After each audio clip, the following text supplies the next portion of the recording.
Thank you for attending my gameplay supplemented presentation on why League of Legends esports is stale.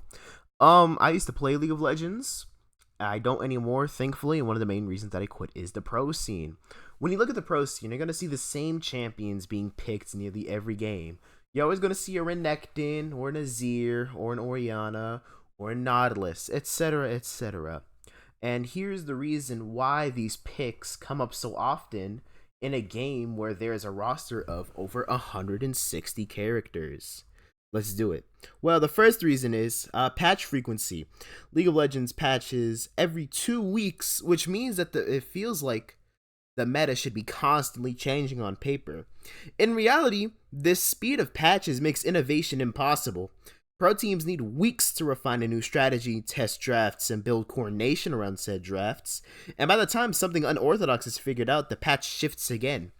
And also, Riot just has this random thing where if a champion is seeing play in another lane, they'll just nerf it randomly. And then sometimes they won't nerf it. Example, right? Morgana keeps seeing play in the jungle. Oh, well, nerf Morgana. Pyke sees play mid. Oh, we're gonna nerf Pyke mid. Set sees play in support. Yeah, we're gonna nerf Set support. And then for some reason, Brand just randomly gets a shit ton of what is it? Jungle damage for some reason. I don't even know why they made Brand jungle a thing. That was like the new meta back when I last played. But yes, this creates a safety first mentality. Instead of experimenting with drafts, pro teams just default to the already proven strong champions. It essentially punishes creativity because, hey, that new strategy you're working on might just get nerfed in the next 2 weeks. Oh, great job. You used it for 1 game, hopefully at the max. So basically, the environment in League of Legends doesn't allow enough time for innovation to mature. And now, here's my second reason is the champion-centric design. What is champion-centric design? Well, your champion dictates what you can do. Items are mostly stat sticks, you know, your flat damage, your armor, your health, and some light actives, you know. Trinity Force up here gives you damage and health, and a lot of other stats. Infinity Edge gives you crit and damage. Rabadon's Death Cap just gives you magic damage. In League, Renekton is always going to be Renekton, and Darius is always going to be Darius. Items don't unlock radical new strategies, like in Dota, they just reinforce what the champion already does. Meanwhile, we look at Dota, you see Blink Daggers and BKBs and Magic Scepters. All of these drastically change how a hero is played. With a Blink Dagger, oh, now anybody can engage. BKB, you just got CC'd before, you don't have to get CC'd anymore, except for some exceptions. And Yule's Magic Scepter. You hate getting silenced? You hate getting this? You hate getting rooted? Well, here's that Yule's Scepter for you. You don't have to get silenced. You don't have to do this. You can use it to set up kills. Yule's Magic Scepter probably does more than every item in League combined, and I'm not even joking. But yeah, once again, this hardlock design shrinks the number of viable competitive strategies. A champion that isn't good in the patch just simply isn't playable because you can't itemize around other things that your champion can do. And now for my third reason, champion design in general. Some champions are just built around chaos and unpredictability, right? Darius needs passive stacks, extended fights, and summoner spells to fight. Otherwise, he's just a melee creep.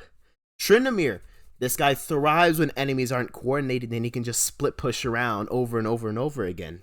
You know, Master Yi and Katarina and Evelynn, these feast or famine heroes basically depend on having opponents that are bad at the game so that they can go and kill people. These champions dominate solo queue because people are going to be uncoordinated. They don't have voice chat with one another. But in coordinated pro play, communication and vision erase their win conditions. How are you going to play Evelynn when you have, I don't know, Genji or T1 dropping 75 control wards everywhere? Your invisibility just doesn't work. How are you going to play Katarina when you could just go on VC and say, oh, Katarina's roaming bot lane, and you just go and retreat? Pro games filter out these designs completely, leaving only champions that thrive in structure. You know, safe laners, consistent engage, and flexible utility. A big example being Renekton. Renekton never really gets super stomped in a lane, unless it's like Quinn or something. And he has a very consistent engage, a point and click stun that is very easy to play around. That is why pros gravitate towards Renekton so much. Of course, there are other reasons, 2 dashes, HP, strong lane. But overall, he's just very easy to play around. He's flexible. And now, for my final reason, it's the champion overlap. What does this mean? Well, League has too much redundancy in champion design. Tons of champions serve the exact same role. I mean, let's think about an early game snowballing, dueling top laner. Darius, Olaf, Kled, Set, Renekton, Trundle, Alaoi, Pantheon, Fiora, etc., etc. With so many champions overlapping the same role, it's no wonder pros gravitate towards the one that's easiest to use, / the most applicable in many situations. Why play Olaf or Darius when Renekton does everything that they do, but just easier? Why play somebody like Victor or Anivia when you could just play Azir, who has the same safety and stuff that you're more used to, and has teamfight utility, Shurima Shuffle, all that?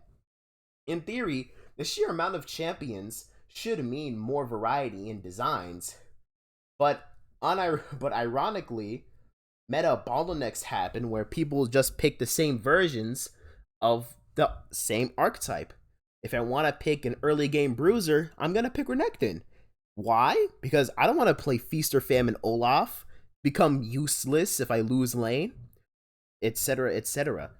2 or 3 picks dominate each role, while, 5, 6, 7, 10 others get ignored.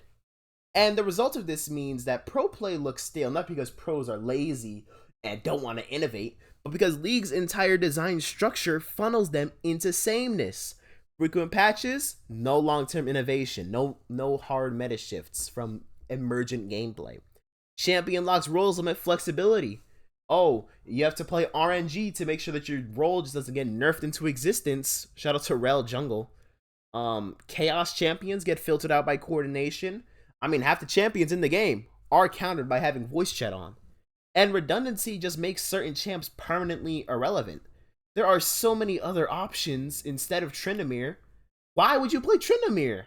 So when you tune into World and see Renekton for the 1000th time, it's not a coincidence, it's baked into League's DNA. It's baked into the design structure of League of Legends. Alright guys, thank you for watching my video. I think it was pretty good. I'm trying to extend this out to 10 minutes so that I can bait people into watching the video more. I kind of said all of my points. Make sure to play Dota. Dota is like the best game of all time. So play Dota. It's really fun. And yeah, I hope you enjoyed this video about League of Legends. I'm chilling. I'm studying games. Subscribe, like, comment, all that. I'm a small YouTuber. I need the algorithm. Alright, bro. Thanks.